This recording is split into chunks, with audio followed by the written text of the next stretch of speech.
With the second pick in the 2020 NFL Draft, the Washington Redskins select Chase Young, defensive end, Ohio State. But you know, as they say, hail to the Redskins. Let's roll, man. Let's go.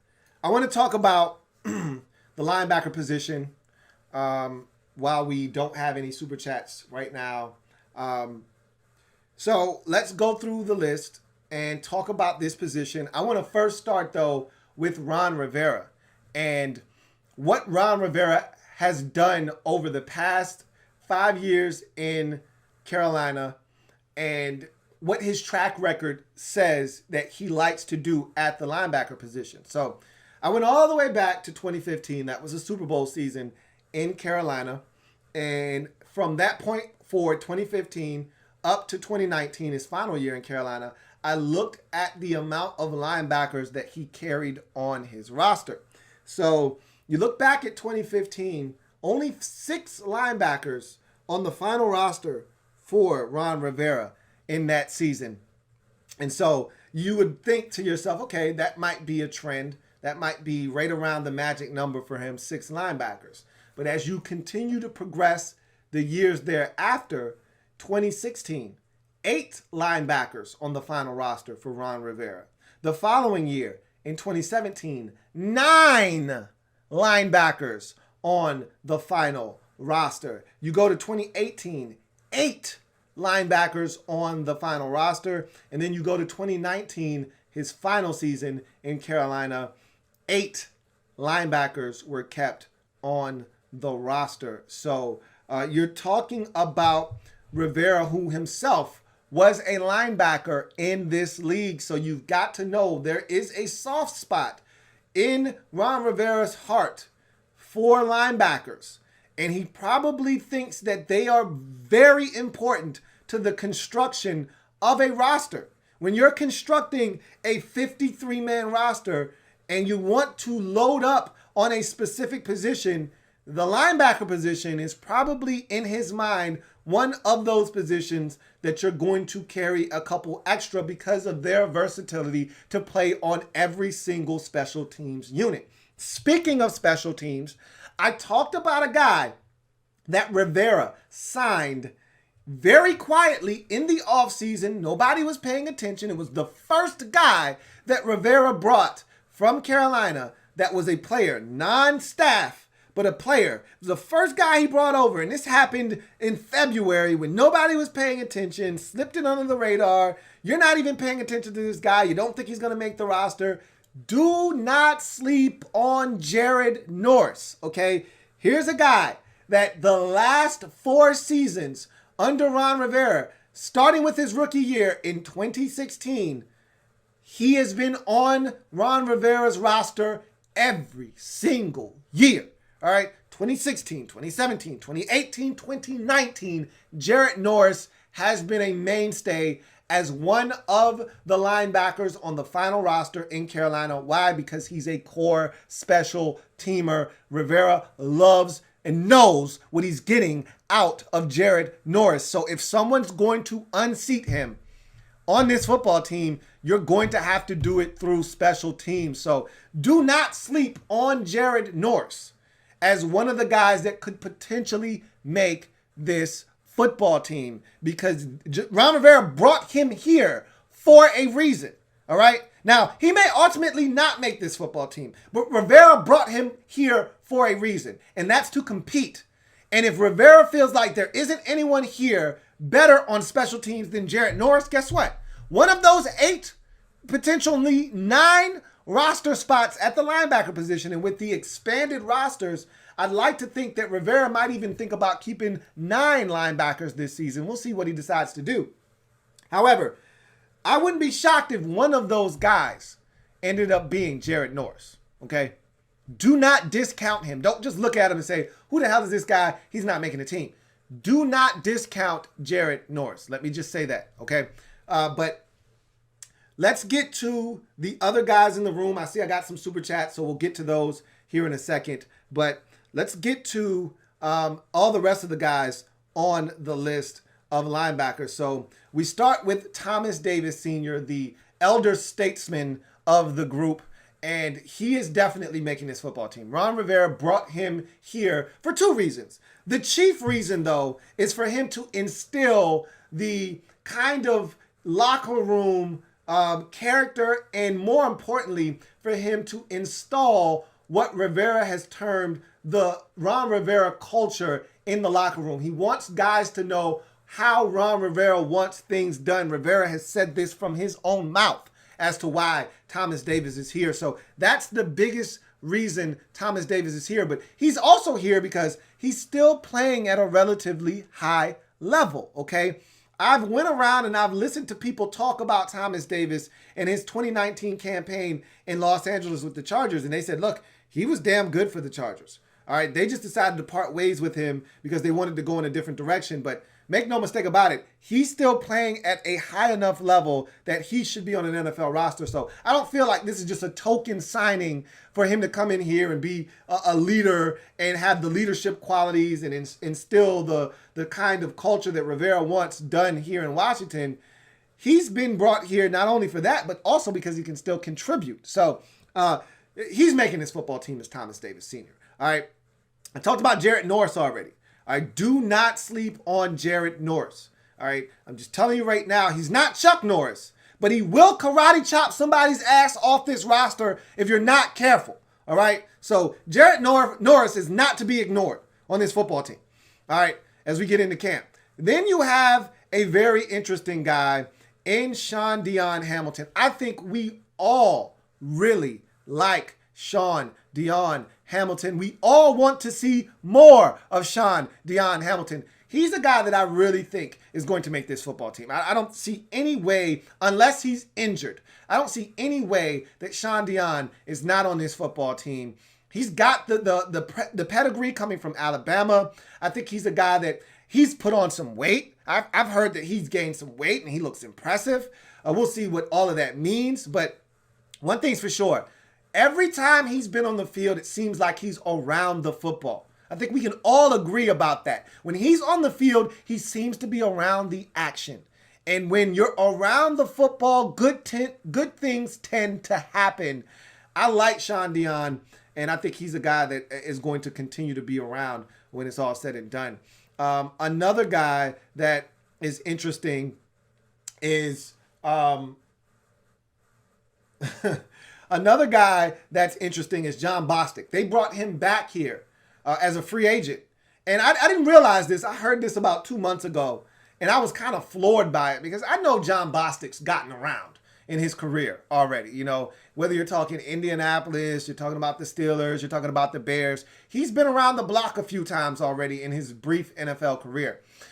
I didn't know that he had never been re-signed to a team in his career. He had never played a season and then played again with that same team in his career. So for the first time in his career, he's been re-signed by a team here in Washington. So that speaks volumes as to how they feel about Jon Bostick. I think that they look at him as a quality veteran leader. I thought he showed some really big-time leadership qualities last year. I thought he was huge on and off the field. I thought Jon Bostick was one of the guys that was a glue guy that kept the locker room somewhat together, as it was somewhat, disjointed and fractured at points. And he was a guy that they'd stick a mic in his face and he'd say all the right things. And so I think they see him as a leader on the field and a leader off the field. I think he's another guy that they're going to ultimately keep on this football team. So he's an interesting guy there. Obviously, Reuben Foster is a name that has been polarizing amongst Redskins fans. If he's healthy, he's on this football team. If he stays out of trouble off the field and he's healthy, there's no way you're keeping Reuben Foster off this roster. He may be the most talented guy in the entire room. So when you look at this linebacker group as a whole, and you pick out one guy and say who's the most talented of the group, it's Reuben Foster if he's healthy. So without a doubt, he's a guy that's very intriguing. Got to stay healthy, obviously, but he's a name that I think gets Redskins fans excited about what he could potentially be. And he's on a contract year. Let's face it, the Redskins did not pick up his fifth-year option, nor should they have. And so he's got to stay healthy, one, but two, he's got to ball out this year if he wants to get paid. So a very intriguing situation for Reuben Foster in the upcoming season. Cole Holcomb is a guy that I think we all felt like had a strong rookie campaign, really showed well for himself in the snaps that he got last season. I think Ron Rivera took notice. He's one of the guys that Rivera has spoken very glowingly about since taking the job on the defensive side of the football. Hasn't said a lot about many guys, but one of the guys he's talked about with versatility and liking some of the things he was able to do on the field last year was Cole Holcomb. So we know Cole Holcomb's not going anywhere. He's going to be on this football team. He's probably, to me, one of the surest locks on the roster at the linebacker position right now is Cole Holcomb. I don't see him going anywhere. Then you start talking about some of the other guys that have a shot on this football team. You look at Khaleke Hudson, who the Redskins drafted out of Michigan. Interesting guy. All right, core special teamer. Think he's going to have a shot. And honestly, what it boils down to is Khaleke Hudson versus Jarrett Norris. That's what I'm looking at. I'm looking at those two and I'm saying, you guys are fighting for one spot. All right. We don't need two special teams demons, all right, at the linebacker position. We only need one. So if Khaleke Hudson can separate himself on the field as a defender, show some versatility there, and then say, hey, I'm also just as good, if not better than Jarrett Norris on specials as well. I think he's got an opportunity to potentially keep himself on this roster as a late round draft pick. It'll be interesting to see what happens with him. Ryan Anderson is also a guy that is intriguing. What are we now? Are we going into year 4 of Ryan Anderson or year 3 of Ryan Anderson? I'm trying to think. I want to say he got here with Allen. So if he got here the same year as Allen, that means he's going into the final year of his deal as well, the 4th and final year of his contract. So he's a guy that is playing for a lot this year. And I thought he took a monumental step forward last year in his play. And so I'm excited to see what Ryan Anderson is able to do in his 4-3 defense, where I think he's going to get some really good opportunities to rush the quarterback. He should be a fun guy to watch on the outside. I think he's more suited to be a Sam, and I want to see what he's going to be able to do in this defense. He's an interesting guy to look at as well. Then you get to a guy that I think was the forgotten man last year, and we didn't hear much of anything from JHC, Josh Harvey-Clemons, which was really disappointing because I thought 2 years ago in 2017, Josh Harvey-Clemons was starting to make an imprint on this roster. He showed some of the versatility to be able to run with some of these tight ends and running backs out of the backfield. He showed a little bit more physicality in the run game, in the box. And I just thought he was starting to take steps forward. And then last year, nothing. Crickets. And now this guy's up. Remember when Josh Harvey-Clemons first got here, he was this long, scraggly, rangy, 215-pound, 6'4", safety-looking linebacker. Like, he didn't have a position, really. And now, all of a sudden, this guy's 245 pounds. He's a big dude. So, I want to see what Josh Harvey-Clemons has. Does he still have the athleticism? Remember, Josh Harvey-Clemons was like a 4'4", 4'5" guy at 215. If he still has that athleticism at 245, you can do some things with that. He could be like a Shaq Thompson on this defense. You know what I mean? So I don't want to discount Josh Harvey-Clemons. He's gotten bigger. He's more physical, and he's an athlete. I want to see if he's still got that athleticism. I'm not going to discount Josh Harvey-Clemons, but we did not see a ton of him last season.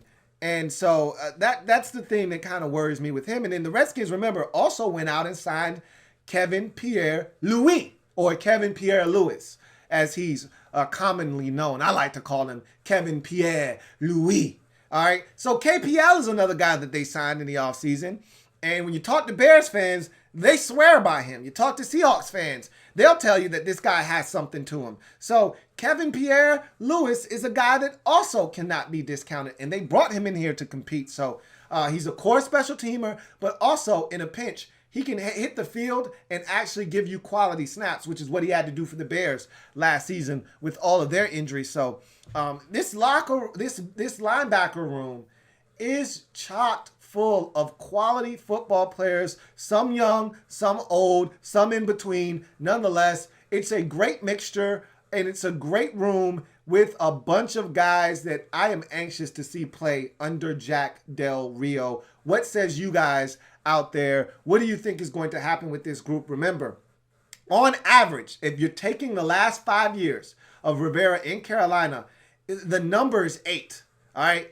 The number comes slightly under 8 when you average it up. It's like 7.9. So you're talking about 8 backers is what he's keeping routinely on his roster year in and year out. So I'd like to think that at least 8 guys are going to be kept on his football team. Well, you're staring at the 10 guys that are currently on the roster. So if you're telling me you're only going to have to cut 2, who are the 2 that you're going to get rid of? That's the $1 million question. I think you can eliminate one of 2 guys. Khaleke Hudson can either be on the practice squad and you keep Jarrett Norris, or you cut ties with Jarrett Norris and you keep Khaleke Hudson. I think one of those 2 guys won't be on the football team. I think they're battling for one spot. Now, where does the other cut come from? Is it Josh Harvey-Clemons? Is it Kevin Pierre-Louis? Who is it? That's the $1 million question. If all of those guys stay healthy, who's going to be the other odd man out? Or is it both of those guys? Is it both Khaleke Hudson going to the practice squad and Jarrett Norris getting cut as well? Who's to say? We'll see. I think it's a very interesting position.